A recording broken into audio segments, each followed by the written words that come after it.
tasks that it can solve. It is segmentation, regression, and classification.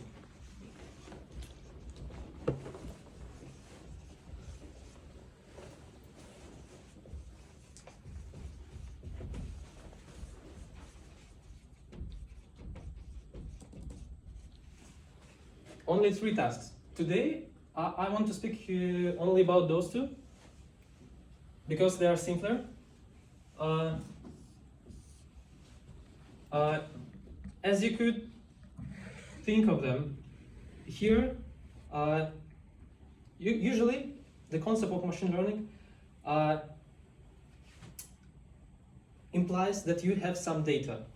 Mm-hmm. You need to have some observations of your target label. Like, if you have the simplest mathematical function as you learned in your schools, mm-hmm. Looks something like this. This is fine right now. Mm-hmm. Okay, so what you usually have in before you're trying to solve the machine learning problem, you have your y's, the set of numbers, and x's, also some numbers. For example, we want to measure I don't know how this is your mark at the exam, the absolute value, like you can get 1, 2, 2 and 32, your GPA in the school, right? Yeah. Several observations, and this is number of hours that you've been spending for your class. Maybe 20, 30, 5 or 0. Yeah, it shouldn't be really logical here. This is what you usually have at any machine learning task. X is the independent variable and y is dependable. You usually want to predict y on the basis of x. In order to do that, in order to know how to predict it, you need only those coefficients, k and b, because if you would know k and b along with the x, you would easily predict y. Yes. Is it also clear? Yes. Wow. Okay. I thought that I didn't. Don't well. underestimate us. You're doing really good. You understand, right? Yeah. Yeah. So You're doing really good. at the first step, I will do it in this part. At the first step, you have data with x and y together. Yeah. Yeah. You produce your k and b. Yes. How? It depends on your method. It doesn't matter. K and b. Then, on the basis of k and b, you will in real life, like this was your preparation. Mm-hmm. But this is real life. And now you only have x. You only know how much hours did you study, Mm-hmm. and you want to predict what will be your grade for your project. Mm-hmm. Because we already know k and b, we easily do this, and we predict y. Yeah. Also quite clear, right? Yes. So in this case, we solved the problem of regression because here we had the values that were from the set of real numbers. Like you could write here 1.3333, but in the classification problem, that would be only the whole numbers. Like the ones from the integers, the ones from the natural numbers maybe, or even some smaller subset of outcomes. Maybe only one pass or fail. Might be. So this is determined. It's only white or black. But here you have all the real numbers. So regression is all the real numbers, classification is black and white? Yeah.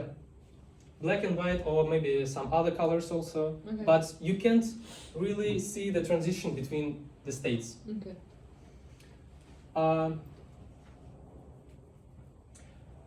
And this is the simplest task that machine learning does when it operates the simplest linear equation. Mm-hmm.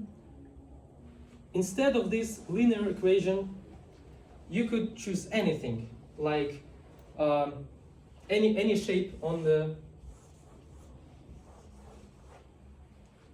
your coordinate plate, or even I won't break your minds with multiple dimensions, but so it might be a square, it might be a hyperbolic, it might be the logarithm, or any shape to match your data, because data is usually goes something like this, maybe, and you want to match the shape of the equation to your data in order to generalize the knowledge about your data. So this is all about machine learning, to generalize the knowledge from the data. What else can I say here? That there might be multiple axes. For example, when we have an image, so here is our data.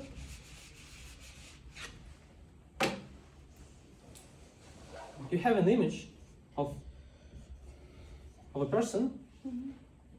and you know that images consist of pixels, small squares of data. Yep. That are combined in triplets for each color. Red, It green, is blue. red, green, blue. It is either 0 or 1, 0, 1, yeah.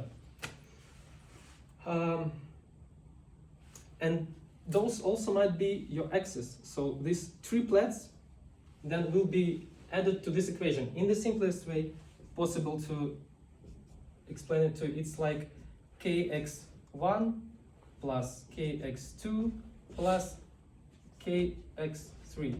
Here k is also different, of course, plus b. And this, for example, represents for red, this green, this for blue, right? This is how you code your data. But X can be practically anything. It might be sounds, might be numbers, might be... But basically you still need to stick to the numbers because you code it in the computers.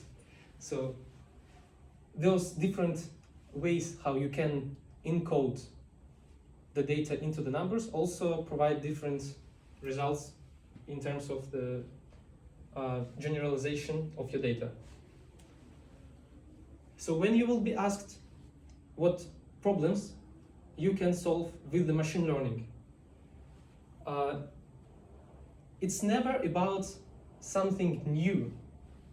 Machines can't generate any new knowledge. They can only generalize what were fed to them. So in the circumstances of the new, of something new, they will usually fail. They couldn't innovate. Yeah. They only can learn. Yeah. There are predicting in the timeline. There are ways to predict in a short period of time, for the short period of time. But as my statistics professor said, the best models can predict with the like usable uncertainty only for 2 weeks ahead. Yeah. For example, for the weather. And if you go further than 2 weeks, the uncertainty is so high that it doesn't predict anything. So it's like it will be 20 degrees, but plus minus 50 degrees. Okay. It doesn't have any Right. practical value. Okay. Yeah. So basically, the core function for machine to run or to predict the numbers is the mathematics, right? They just Yeah. use the mathematics to predict everything. It's statistics, it's linear algebra, mathematics. Yeah, linear algebra is mathematics here. Mm-hmm. But I mean, if we're speaking about just prediction and classification, Yeah. you know, that's regression is prediction, classification is just classifying. Yeah. So these are a part of supervised learning, right? Yes. So we feed the data, Yes. and as per our priority, or let's say as per our function, what we want to predict, we get the output, right? Yeah. So what about unsupervised learning? Do you find that useful? Like just as a conversation, Sure. do you think unsupervised? So unsupervised learning is we don't give them data. Well, we don't technically give them data. We don't have wise Yes. Oh. at the Okay. first step. Okay. When we don't have wise, it is unsupervised. You don't know where to go. Yeah, you don't know you- where to go. You don't have a teacher. Mm-hmm. Yeah. Okay. You don't have a function. You don't have a direction, right? You don't have a direction. So You don't know what to do. Yeah. let's say unsupervised learning usually is for research purposes. It's massive growth can only be seen in research purposes rather than application. We use regression, we use classification for weather, we use classification for different things like filters on your phone, you know, on Instagram and Snapchat and all this kind of stuff. But you don't really see unsupervised learning in application, like in real world. The only reason being, it takes a very long time for the machine to produce any output that is actually usable. So let's say I pick up my phone and I just click a photo, and you know, in the brand new phones, it actually comes up what it is. Like if you're pointing at some text, it'll show up as text, Yeah. right? You can all those kind of functions are available on your phone. But unsupervised learning doesn't have that because it's very difficult. Because the time it takes for the phone to click that photo and predict what it is and classify what it is, Mm-hmm. unsupervised learning won't be able to do that. Mm-hmm. And the power and the performance that is required to do all those kind of mathematical calculations is too high to fit in such a small space. So there's this recent websites, they are generating images from text. DALL-E, and Yes. there's all these kind of websites where you just type in what kind of, like, let's say I type in a George photo was of dancing sunset. or something. Anything. Yeah, a photo of sunset, and it will create it will not find an image. It will actually create. We can try it right now even. Cool. It'll actually create photos of all the things, like of whatever you asked for, and it's like an art. Like it produces art, and it's not. You haven't seen these photos before. You haven't seen this art before, but it generates, and that's not really unsupervised learning. It is breaking the boundaries towards unsupervised learning a little bit, because we still have to give it some data. Yeah. We still have to give it for photos of a sunset. It doesn't know what a sunset is. So when we say it's a sunset, it predicts. It doesn't predict. It like searches for, oh, so when they talk about sunset, this is what it means. Okay, next step. What colors are associated with sunset? Orange, pink, Mm-hmm. blue, yellow, all this kind of stuff. And then okay, classify them. Then what kind of pictures what kind of things are in a sunset? Let's say a flower, a tree, a scenery, something like that. It jumps on a different type of stuff, and then it puts together stuff. So you put the text here. Yeah, can you put here? Yeah. So what do I type in? Anything you want. Anything I you just want. tapped lollipop balloon. Yeah, and Oh, this that's is what I get. created. Machine dancing. Okay. What do you say? Machine dancing. Yeah, try that. Okay, let's say machine. Okay, machine dancing. Okay, there we go. Let's say.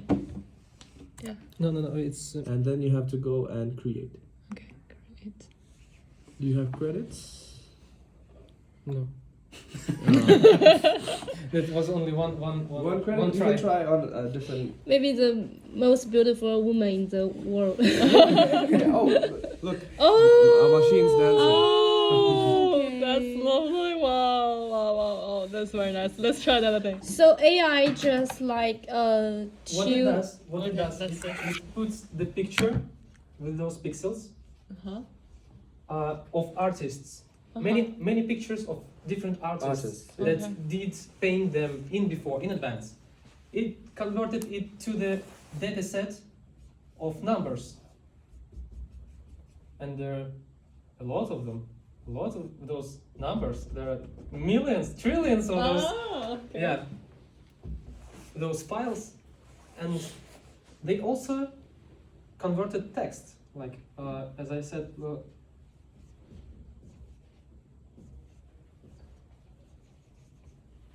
to numbers, to those set of numbers. Lollipop dance. Balloon. Lollipop balloon. Okay. Yeah, and they compared them. Okay. They, I don't know how to draw it. Like match it. Yeah. Yeah, they looked how this matches this. Yeah. Compare them. They compare them. This one are words, This is words, but those are images. images. Yeah. So images might sometimes have tags on it. All right. So Okay. images also come with name. Yeah, also like a person dancing. Yeah, so that's a person dancing. I will compare. Does this match with this? Not really, not really. Yeah. Huge difference. So So it won't appear there. Well, I think the beauty here is this software knows where to put what. For example, if I'm saying sunset, it knows that sunset means the sun is going down, so he knows how to put the sun Yeah. where. So the reality of the today is this is called the age of data, because we have so much data right now that these things where we thought was not possible are possible. Yeah. So I mean, look at this. Even to a machine to understand English is amazing. Yeah. This is called even in machine learning, it's called natural language processing. Yeah. To make a machine like autocorrect on your phones when you type something and it corrects Corrects. automatically. That's all natural language processing. That's all machine learning. So for machine to even understand what the photo is and to understand what we're talking about here, and then put together an image based on what we actually wanted is amazing. And it's not something that you have seen before. This is not something you'll see before. Every time even if you Google not Google, I mean put in the same names, it will give you different results. yeah, But it is not a new picture. Yeah, yeah. It's combining multiple pictures. Yeah. exactly. It's combining multiple, but the way it It's does never it, appeared, but it's not new. but it's not new. It's not out of nowhere. Yeah. It's out of Yeah. somewhere. Out of somewhere, it's taken from someplace else, Cool. then put together. Yeah, Okay. but I'm still curious about how the machine learning that, because although we feed them with a lot of data, and then the machine can learn like the just as you said, put it like a lot of numbers and to extract the numbers, right? But how the machine to learn how to make a track number and make it into a picture? Well, so when we talk about numbers, machine only understands numbers. It only understands ones and zeros. Mm-hmm. It really doesn't understand anything else. So when you put, let's say, when you put an image here, Mm-hmm. right? In an image here. Mm-hmm. So an image is basically made of pixels, like all your displays and phones have pixels. That's the smallest value Mm-hmm. of an image. Let's say like if you talk about a sentence, the smallest Mhm. thing in a sentence is a word, as an alphabet. Mm-hmm. Same thing like here. So this is the smallest part of that picture. Yeah. So let's say that it's a photo of a person dancing. So there's a person dancing like this. Yeah? Yeah. And so does this part contain anything? Yeah. No, It does. something. Something. It Okay. contains something. So this, hypothetically, let's say, okay, this part has some value to it. The next part will have some value to it. So let's say this has 300 vertically and 300 horizontally, like pixels. Yeah. That's how big the photo is. Yeah. Yeah. So when you talk about numbers, Mm-hmm. it will only understand what's like it'll only compare stuff against something. So the question, like, what are you confused about? Let's just say that. I mean, like I understand that we feed a lot of data to the machine, and the machine can like to learn the rule for all of this data, so it can make so when we input some like the name that people a person dancing or something else, so it can follow the rule to generate a picture, right? Yeah. But I just wondering how the machine know the rule. You know, even we people like even you give a lot of data, it maybe just no rules for this data. So how the machine to learn the rule to so can generate the pictures we want? I mean, we define what we want, right? Mm-hmm. Like there's many ways to do the AI, the photo things. There are many ways we can. So we define how the photo has to be. Do you know an artist called Van Gogh? Yeah. There's an exhibition here in London as well. Yeah. He's a very famous artist. So let's say I want a picture of a person dancing in the style Van of Gogh's style. in Van Gogh style. So I define what I want, Mm-hmm. and now the machine has to get there. So I'll say, I want a person dance a lollipop balloon, and it not like in Van Gogh. We define that, and what it'll do generally is look for a person like okay, not person. It'll look for a balloon looking like a lollipop. Thank you for the good example. It'll look for photos of different lollipops and all those kind of stuff. And how it actually works, it will. I'll make it a very big one here, and let's make this a balloon. It's pink in color, let's say, and these are all divided in pixels, pixels, pixels, pixels.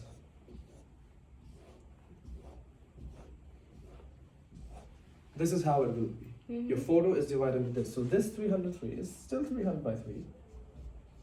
This is the dimension. Let's say, right? But doesn't make sense, but it is. And it actually looks at every single boxes. It says, oh, is there something here? It's not. Okay, move on to the next one. Something here? Nothing. But when it finds something here, when it comes here, it goes like this. Then it moves down here. Then it goes back here. Moves down here. Goes back here. Now it found something. It found a line. So it will now look at this part and try to change it to Van Gogh style. And try to make it something that you've asked for. Okay. And how do you know? How does it know how to get here Van Gogh? We'll give it Van Gogh photos. We'll give the machine paintings of Van Gogh as a reference. Yeah, we'll give him all his like his whole portfolio, and we'll tell him just that's his style. You understand the style? We generalized Van Gogh. Generalized. Yeah. Yeah, we generalized his style. Okay. Yeah. Okay. We're like, So- this is really how Van Gogh looks like. Like these are like 3, 4, 5 of paintings. The machine knows. Okay, so he likes this style. Pattern, yeah. Yeah, he likes this pattern. He likes this style. So when it comes here, it's gonna make that wavy pattern. It that makes combines this. from lollipop generalization and from Van Gogh generalization. Those two will form the final picture. I think you're correct on the macro level, but on the micro level, I think there are different auto detection softwares. There's a lot. Yeah. Auto detects, merges it. There's places a it lot, together. lot of things that goes on. When it's Yeah. so this, I talked about this as natural language processing. Yeah. This type of machine learning thing. This is called computer vision, the vision of the computer. And computer obviously doesn't understand what this is. For it, it's just an image. It doesn't understand what's in it. To make it understand, it's gonna go pixel by pixel by pixel by pixel by pixel. Understand what it Too is. much. Do the operation. Do whatever you want to do. Okay. Move again. It's gonna go here. Move again, again, again, and again, and again, and again, and again. How regression and classification relates to computer vision? Well, it does. I know. I mean, regularization is basically. No. Don't say this word. Regularization. No. Regression. I'm sorry. Okay, regression. Sorry. Okay, regression. Okay. Yeah. What's your question? So basically, what I said earlier, that any task more complicated in machine learning can be addressed to regression and classification. Mm-hmm. Yeah, any problem can be. So, like, this is not. Is it gonna fit? It will. Like parts of the software is like if we say In this pixel, is there a lollipop? Yes or no? This is classification. classification, Okay. right? That's it. And Just like our cameras detecting the face. yeah. Yeah. So when you filters, like when you point yourself and you're taking some filters, it's very complicated than that. Like it'll find your eyes and oh, is it actually an eyeball? Yes or no? Okay, so the mask goes here. If it's not, Okay. and it's always moving. You're like if you move the thing, it's always moving, and it's always gonna keep checking. Is it there? Is it there? Is it there? Okay. Yes or no? If it's not, move. Not move. Move. Okay. Like that. Just say stop when you feel. Okay. Okay. Because we can speak. Yeah, we can Forever. speak forever. One more thing I would like to ask you though. But what's more important than you want to ask? What are limitations from the legal perspective? Yeah, for that. Not for that, but for example, in America, when they ask, will you have credit in the bank? Can you get a loan in the bank? They can't use AI to judge you, because in America they have the law that you should give feedback on why exactly you didn't get this loan, and AI can't provide any specific feature under which you don't follow their rules. Yeah. Mhm. It's subjective, not objective. So It's this- objective. You just can't really direct one feature that's. It's Yeah. a combination of Yeah. those features. So, I mean, obviously, nothing, when you talk about prediction and classification, prediction or regression, it's called regression, but we call it prediction. Yeah. Prediction is always probability. Yeah. And probability is never 100%, right? If I say, okay, you will be able to pay, you will be able to pay, you will not be able to pay. There is a probability that the person I thought will be paying the loan will not pay. Something might happen. There are a lot of variables that could happen, like, maybe he got sick, maybe he got fired or something like that. There's a lot of things. So machine learning is never the answer. That's the thing, that people always think that, to solve any issue, they jump to machine learning. They say, we use AI to solve our problem. That's not the case. It's very, there are many ways to implement machine learning, but it's not a solution to every single problem. Yeah. Okay, we have 3 minutes for this subject. Let's just wrap Yeah, up. yeah. And I mean that's the whole thing about tech in general. Not everything